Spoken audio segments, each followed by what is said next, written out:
నమస్కారం అండి. నా పేరు డాక్టర్ వెంకటేశ్వరరావు. నేను senior consultant neuro surgeon and neuro surgical oncologist in Basavatarakam cancer hospital. ముఖ్యంగా ఈరోజు మనం తలనొప్పి అంటే ఏంటో తెలుసుకుందాము. తలనొప్పి ఎన్ని రకాలు ఉన్నాయో తెలుసుకుందాము. అతి ముఖ్యంగా మనం తెలుసుకోవాల్సింది మైగ్రేన్ అనే తలనొప్పి గురించి తెలుసుకుందాం. ఇదే మైగ్రేన్ని మనం తెలుగులో పార్శ్వనొప్పి అని కూడా అంటాము. ఓకే, ఇప్పుడు తలనొప్పి అనేది అందరికీ వస్తుంది. ఈ మైగ్రేన్ ఎవరిలో ఉంది, సాధారణమైన తలనొప్పి ఎవరిలో ఉంది అనేది మనం ముఖ్యంగా వాటి లక్షణాలు బట్టి మనం తెలుసుకోవచ్చు. ముఖ్యంగా మనం చూసుకుంటే తలనొప్పిలోని సర్వసాధారణంగా మనం చూసుకునేది జనరల్గా చూసుకునేది తలనొప్పి అందరికీ వచ్చేది. అట్లా కాకుండా టెన్షన్ హెడేక్ అంటాము, అలా కాకుండా పార్శ్వనొప్పి అంటాం, అలా కాకుండా ఇంకో రకంగా చెప్తే క్లస్టర్ హెడేక్ అంటాం. ఈ మూడు రకాలు మెయిన్గా చూసుకుంటే మనం ఏది ఇంపార్టెంట్ అని తెలుసుకోవాలి. అందరికీ తలనొప్పి రావచ్చు. అందులో ఎవరికి మైగ్రేన్ ఉంది, ఎవరికి టెన్షన్ హెడేక్ ఉంది, ఎవరికి క్లస్టర్ హెడేక్ ఉంది అనేది మనం తెలుసుకోవాలి. ముందుగా మనం మైగ్రేన్ గురించి మాట్లాడుకుంటే ఇదే మైగ్రేన్ మనం తెలుగులో పార్శ్వనొప్పి అని కూడా అంటాము. ఇది ఎంతమందిలో వస్తుంది, ఎవరిలో వస్తుంది అనేది తెలుసుకోవాలి. ఫస్ట్ ఉదాహరణకి మనం తీసుకుంటే ఇది ఎవరిలో ఎక్కువగా రావచ్చు అనేది ముందు చూసుకుందాం. మైగ్రేన్ లేదా పార్శ్వనొప్పి అనేది ఆడవారిలో చాలా ఎక్కువగా ఉంటుంది. మన మగవాళ్ళతో పోల్చుకుంటే ఆడవారిలో చాలా ఎక్కువగా ఉంటుంది. ఉదాహరణకి 100 మంది మైగ్రేన్ పేషెంట్ తీసుకుంటే మనము అందులో 70-80 మంది ఆడవాళ్ళే ఉంటారు, 30-40 మంది మగవాళ్ళు ఉంటారు. సో దీని ప్రత్యేకమైన లక్షణాలు ఏంటి, ఈ మైగ్రేన్ అనేది మిగతా తలనొప్పులతో ఎలా డిఫరెన్షియేట్ చేయొచ్చు, ఎలా తేడా తెలుసుకోవచ్చు అనేది మనం తెలుసుకుందాం. మైగ్రేన్ అనే తలనొప్పి అనేది యూజువల్గా సర్వసాధారణంగా మనకి తలలో కుడిపక్క కానీ ఎడమపక్క కానీ ఉంటుంది. ఏదైనా 70-80% మందిలో ఈ మైగ్రేన్ అనేది ఏదైనా ఒక పక్క ఇనీషియల్గా మొట్టమొదటిగా స్టార్ట్ అవుతుంది. అది కుడిపక్క అయి ఉండొచ్చు, ఎడమ పక్క అయి ఉండొచ్చు. సో ఈ తలనొప్పి ఎంతసేపు ఉండొచ్చు, మైగ్రేన్ అనేది ఆ పార్శ్వనొప్పి అనేది వచ్చిన తర్వాత ఎంతసేపు వరకు ఉండొచ్చు అనేది మనం చూసుకుంటే సర్వసాధారణంగా 4 గంటల నుంచి, అంటే ఒకసారి వచ్చిన తర్వాత అది 1 గంట ఉండొచ్చు, 10 నిమిషాలు ఉండొచ్చు, అర్ధగంట ఉండొచ్చు, 4 గంటలు ఉండొచ్చు. 4 గంటల నుంచి 72 అవర్స్ 72 గంటల వరకు ఈ మైగ్రేన్ అనేది ఉండొచ్చు అనమాట.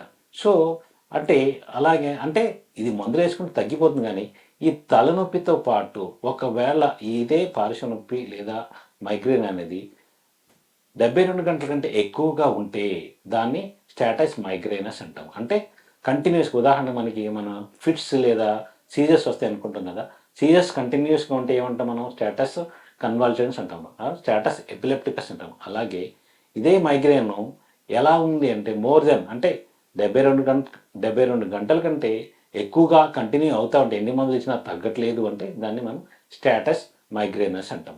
ఇప్పుడు ఈ తలనొప్పి అనేది ఎలా ఉంటుంది, తక్కువగా ఉంటుందా, ఎక్కువగా ఉంటుందా, ఆర్ మధ్య రకంగా ఉంటుందా? మైగ్రేన్ మన ఒక 4 సిమ్టమ్స్ అనేవి 4 ప్రత్యేకమైన లక్షణాలు తీసుకుంటే, మొట్టమొదటి లక్షణం ఏంటి, ఏదైనా ఒక పక్కే వస్తుంది. 70-60% వరకు ఒక పక్కే వస్తుంది. అట్లా కాకుండా 30-40% మందిలో 2 పక్కలు కూడా రావచ్చు మైగ్రేన్ అనేది. కానీ ఎక్కువ శాతం మందిలో ఒక పక్కే నొప్పి అనేది స్టార్ట్ అవుతుంది. ఎంత మోతాదులో ఉంటుంది, అది చాలా ఎక్కువ తీవ్రతతో తలనొప్పి అనేది చాలా ఎక్కువగా వస్తుంది. దానితో పాటు ఈ తలనొప్పితో పాటు మనకి వాంతులు రావటం కానీ, కళ్ళు తిరగటం కానీ జరిగే అవకాశం కూడా ఉంటుంది. ఈ తలనొప్పితో పాటు వాంతులు రావటం కానీ, కళ్ళు తిరగటం కానీ జరుగుతూ ఉంటుంది. అలా కాకుండా ఇంకో రకంగా చెప్పాలంటే, ఇప్పుడు ఆ తలనొప్పి సమయంలో ఈ మైగ్రేన్ గురించి ప్రత్యేక లక్షణాలు మాట్లాడుకుంటే, ఆ తలనొప్పి వచ్చే సమయంలో ఎవరైనా నీతో మాట్లాడినా చాలా కోపం వస్తుంది, చిరాకుగా ఉంటారు వీళ్ళందరూ, ఎవరితో మాట్లాడరు ఈ మైగ్రేన్ కానీ పార్శ్వనొప్పి తలనొప్పి వచ్చిన వాళ్ళు. అలాగే ఆ టైంలో ఏదైనా సౌండ్స్ విన్నా సరే, ఉదాహరణ చిన్నపిల్లలు గొడవ చేసుకుంటున్నా, లేకపోతే మన ఇంటి పక్కనే లారీలు సౌండ్లు కానీ, కార్లు సౌండ్లు కానీ ఉన్నా చాలా ఇరిటేట్ అవుతారు. ఆ టైంలో ఎవరన్నా ఏదైనా మాట్లాడిన వాళ్ళని కొట్టేటట్టు చేస్తారు ఈ తలనొప్పులు ఉన్నవాళ్ళు. సో అలా కాకుండా ఆ టైంలో వీళ్ళకి ఏం చేయాలంటే కామ్గా ఉండాలి, ఎవరితో మాట్లాడకూడదు, చీకటి గదిలోకి పోయి పడుకుంటారు అనమాట ఈ మైగ్రేన్ తలనొప్పి వచ్చిన వాళ్ళు.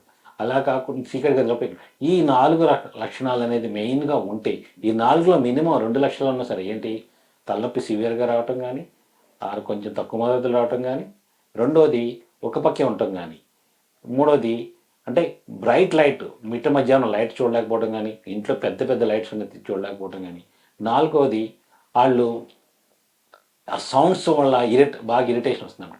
ఈ 4 లక్షణాల్లో ఏ 2 లక్షణాలు ఉన్నా దాన్ని మనం మైగ్రేన్ అంటాము. అలా ఎలా అంటే ఇంకో విషయం చెప్పాలంటే ఆ టైంలో వాళ్ళకి ఫోటోఫోబియా అంటే బ్రైట్ లైట్ చూడటానికి ఫోటోఫోబియా అంటాము. ఆ ఫోటోఫోబియా అని ఈ లక్షణం ఉన్నా కానీ ఫోనోఫోబియా అనే ఇంకో లక్షణం కూడా ఉంటుంది. అంటే వాళ్ళు మాట్లాడలేదు సరిగా ఆ టైంలో, చిరాకుగా ఉంటారు. ఈ 4 లక్షణాలు ఉంటే దాన్ని మైగ్రేన్ అని మనం చెప్పుకోవచ్చు. అలాగే కాకుండా ఒక్కోసారి మైగ్రేన్ అనేది కొన్ని ప్రత్యేకమైన లక్షణాలతో వస్తూ ఉంటుంది.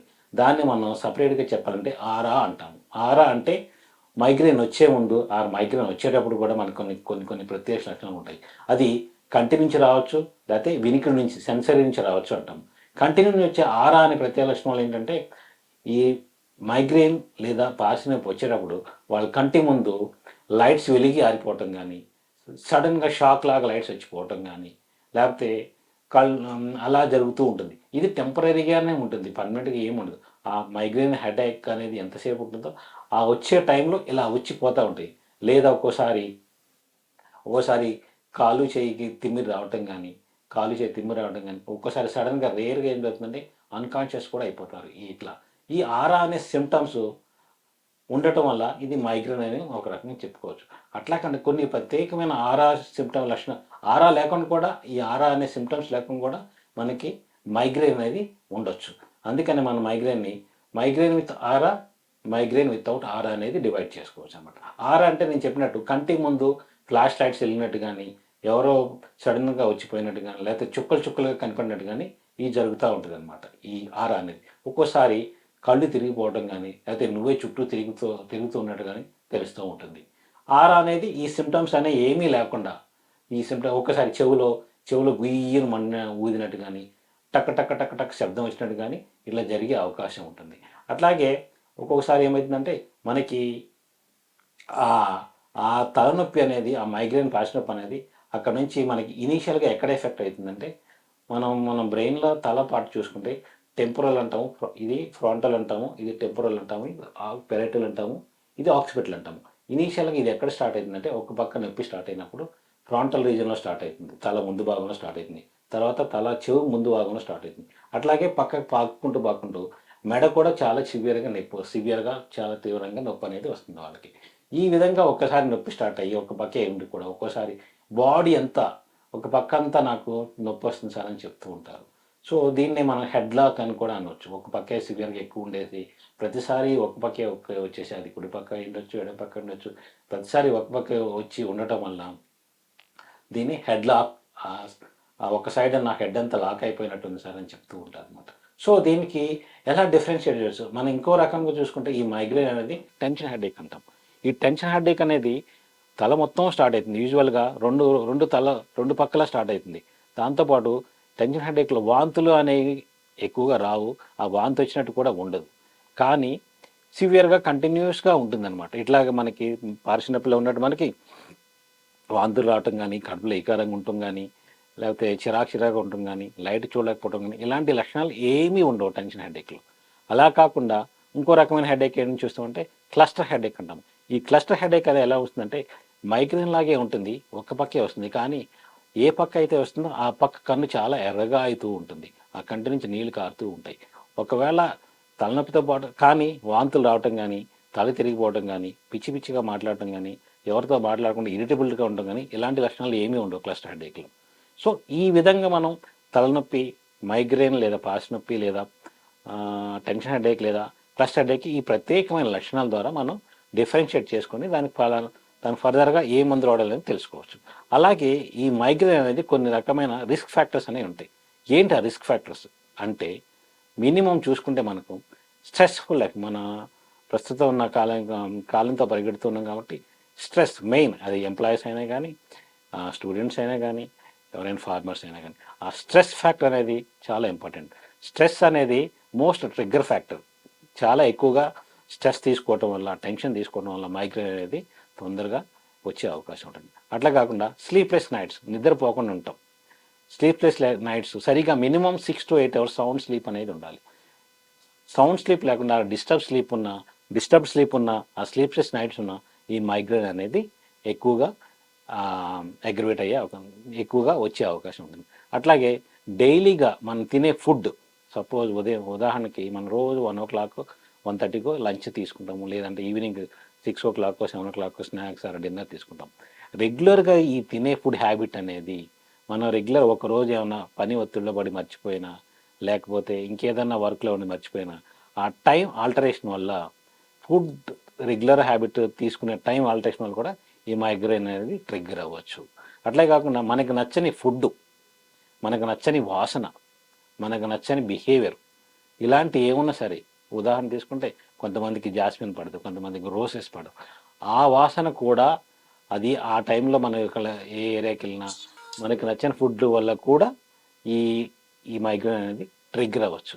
సో ఇన్ని రకాల మన రిస్క్ ఫ్యాక్టర్ చెప్పుకున్నాం కదా, దీనికి ట్రీట్మెంట్ ఏంటి, దీనికి ఏమైనా కాజ్ ఉందా అంటారు. దీనికి ప్రత్యేకమైన ఒక కారణం అంటూ ఏమీ లేదు. మైగ్రేన్ అనేది ప్రత్యేకమైన కారణం అంటూ ఏమీ లేదు. ఇది మన బాడీని ఎలా షేప్ చేసుకుంటామో దానిపైన ఆధారపడి ఉంటుంది. మన బిహేవియర్ ఎలా ఉంటుందో దానిపైన ఆధారపడి ఉంటుంది. మన తీసుకునే విధానం బట్టి, మన లైఫ్ స్టైల్ చేంజెస్ బట్టి దాని మీద ఆధారపడి ఉంటుంది. సో దీనికి ఏమైనా మందులు ఉంటాయంటే ఎస్, అన్ని పరీక్షలు అంటే హెడేక్ ఇంత తీవ్రంగా వస్తుందంటే ఫస్ట్ ఆఫ్ ఆల్ ఒకటి డాక్టర్ దగ్గరికి వెళ్ళినప్పుడు ఫస్ట్ టైం మందులు రాసిస్తారు. అయినా తగ్గలేదు అంటే ఎనీవే ఒకసారి స్కానింగ్ అనేది చేయించుకుంటారు. అది సిటీ స్కాన్ అయి ఉండొచ్చు, brain scan, MRI brain scan అయి ఉండొచ్చు. సో ఎంఆర్ఐ బ్రెయిన్ స్కాన్ చేస్తే ఒకవేళ మైగ్రేన్ అనుకుంటే ఎంఆర్ఐ బ్రెయిన్ స్కాన్ అబ్సల్యూట్లీ 100% నార్మల్గానే ఉంటుంది. ఏ రకమైన ఇబ్బంది, ఏ రకమైన తేడా అనేది ఉండదు.